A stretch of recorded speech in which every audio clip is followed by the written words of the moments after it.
कल India today exit polls आए और इसके जो नतीजे थे वो काफी लोगों के लिए चौंकाने वाले थे। जहां कांग्रेस का हौसला और विश्वास इस एग्जिट पोल के बाद में बढ़ गया है कि वह 30 साल का रिवाज तोड़ेंगे, वहीं बीजेपी को यह लगता है कि इंतजार करना चाहिए 2 और दिन के लिए। और जो राजस्थान के अंदर एक परंपरा है पिछले 30 साल से सरकार रिपीट होने की, एक बार कांग्रेस और एक बार बीजेपी, यह परंपरा कायम रहेगी। लेकिन सबसे पहले बात करते हैं उन फैक्टर्स की जो कांग्रेस के पक्ष में जाते हुए दिख रहे हैं।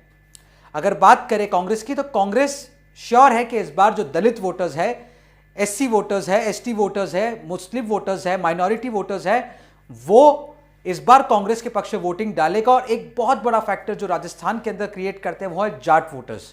जी हां, जाट वोटर्स का प्रभाव जो है राजस्थान के अंदर तकरीबन 50 सीटों पर है और ये 50 सीटों पर किसी का भी गणित बना या बिगाड़ सकते हैं।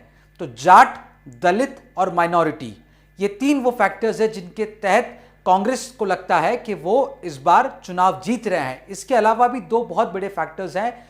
ये वो 2 फैक्टर्स हैं। सबसे पहला, ओल्ड पेंशन स्कीम। जी हां, अशोक गहलोत ने जो 7 गारंटीज दी थी और उसमें से एक गारंटी थी कि अगर उनकी सरकार आती है तो वो ओल्ड पेंशन स्कीम को एक्ट पास करके कानून बनाएगी ताकि कोई भी उस फैसले को आगे जाके पलट ना सके। तो ये जो भरोसा था, और जब जयपुर के अंदर अमित शाह थे और उनसे सवाल पूछा गया कि क्या वो ओल्ड पेंशन स्कीम लागू करेंगे, तो लोगों, अमित शाह का कहना था कि एक कमेटी बनाई गई है जो उसका रिव्यू करेगी और उसके बाद में जो है वो फैसला लिया जाएगा। इससे जो कर्मचारी है, सरकारी कर्मचारी, जो एक बहुत बड़ा वोट बैंक है राजस्थान के अंदर, वो एक तरीके से कांग्रेस की तरफ स्विंग करता हुआ नजर आ रहा है। हालांकि कहा जाता है कि चुनाव में जब तक नतीजे ना आ जाए एकदम, तब तक कहना बहुत भी मुश्किल है।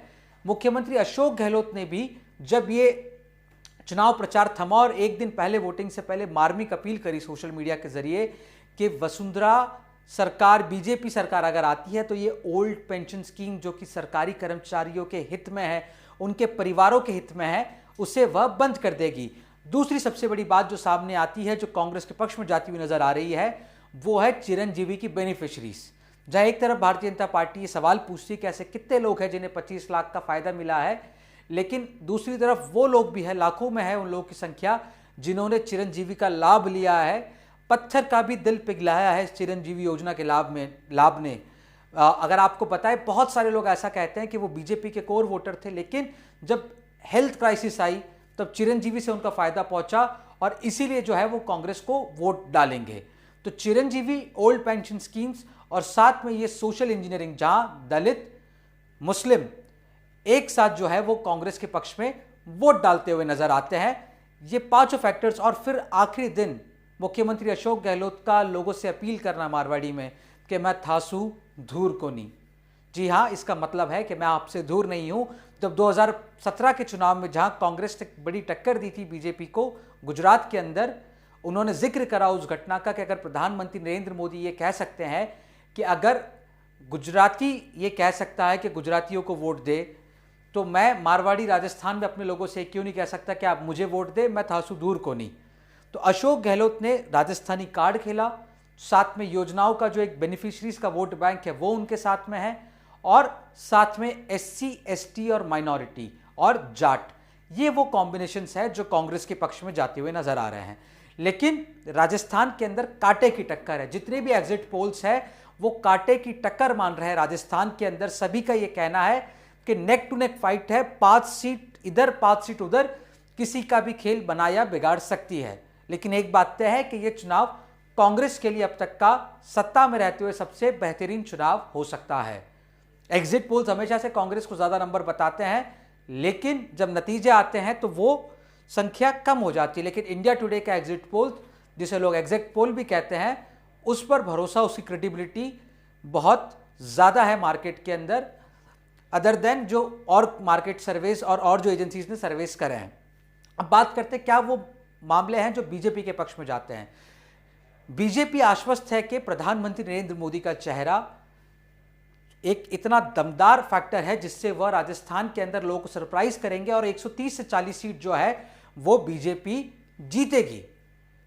और साथ में जो इसके साथ साथ प्रधानमंत्री नरेंद्र मोदी ने जो ताबड़तोड़ दौरे करे राजस्थान के अंदर पिछले 1 साल के अंदर, चुनावी डोर जो है उन्होंने खुद चुनावी जिसको कहते हैं कमान पूरे अपने हाथों में संभाल रखी थी। ये वो फैक्टर्स हैं जिससे बीजेपी प्लस में नजर आती है। साथ में जो केंद्र सरकार ने जो चाहे सड़क बनाने के काम हो, प्रधानमंत्री आवास योजना के काम हो, हर घर नल पहुंचाने के काम हो, राजस्थान से 2-2, 3-3 केंद्रीय मंत्री देना, ये वो फैक्टर्स हैं जो राजस्थान के पक्ष में जाते हैं।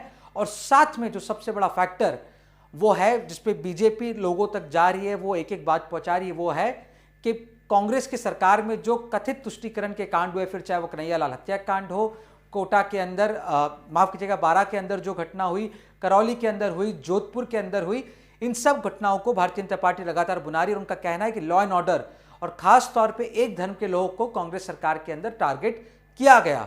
दूसरा सबसे बड़ा प्लान था कि राजस्थान में जो महिलाओं के विरुद्ध जो बढ़ता हुआ क्राइम था, हर रोज एनसीआरबी के आंकड़े के अनुसार 17 महिलाओं के साथ हिंसा या दुष्कर्म हो रहा था राजस्थान के अंदर, ऐसा बीजेपी का कहना है। तो बढ़ते हुए महिला अपराध भी बीजेपी को भरोसा है, जाके घर घर जो जन आक्रोश यात्रा निकाली है उनका भरोसा है कि महिलाएं इस बार बीजेपी के साथ है। और इसके साथ साथ जो एक बहुत बड़ा फैक्टर प्रधानमंत्री नरेंद्र मोदी के चेहरे के अलावा जो बीजेपी के पक्ष में नजर आता है वो है राजस्थान का रिवाज, और साथ में कांग्रेस में जो यहाँ के विधायक हैं उनके भ्रष्टाचार में संलिप्तता।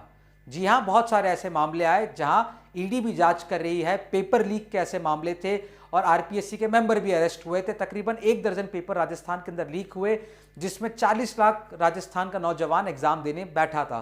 तो पेपर लीक, बढ़ता हुआ महिला अपराध और भ्रष्टाचार के मामले, फिर चाहे जल जीवन के अंदर ईडी की जांच हो, चाहे वो आरपीएससी का first grade teacher paper leak के अंदर आरपीएससी की जांच हो, और अन्य ऐसे कई स्कैम्स जिनकी जांच, यहाँ पे एक कथित पोषाहार स्कैम भी हुआ जिसके पर एसीबी ने बहुत ज्यादा कोई काम किया नहीं। इन सभी फैक्टर्स के साथ भ्रष्टाचार, बढ़ते महिला अपराध, कांग्रेस की तुष्टीकरण की राजनीति, ये सब वो शब्द है जो आपको बीजेपी के मुंह से सुनने को मिलेंगे। और प्रधानमंत्री नरेंद्र मोदी का विकास का विजन, ये वो चेहरे हैं जिस पर भारतीय जनता पार्टी इस बार आश्वस्त है कि वो चुनाव जीतेंगी। और साथ में पिछले 30 साल से 2003 से ट्रेंड रहा है कि एक बार कांग्रेस और एक बार बीजेपी।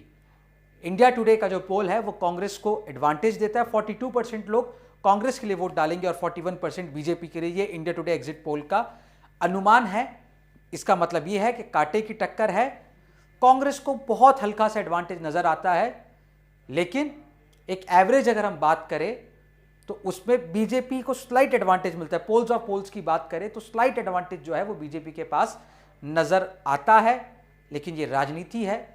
दिल्ली ने मोदी वेव में सबको चौंकाया था, बिहार में आरजेडी ने चौंकाया था, उसके बाद में जिस तरह से बीजेपी ने कर्नाटक में पिछले चुनाव में परफॉर्म करा, वेस्ट बंगाल के अंदर अपनी बढ़त बढ़ाई, चुनाव के अंदर कुछ भी हो सकता है।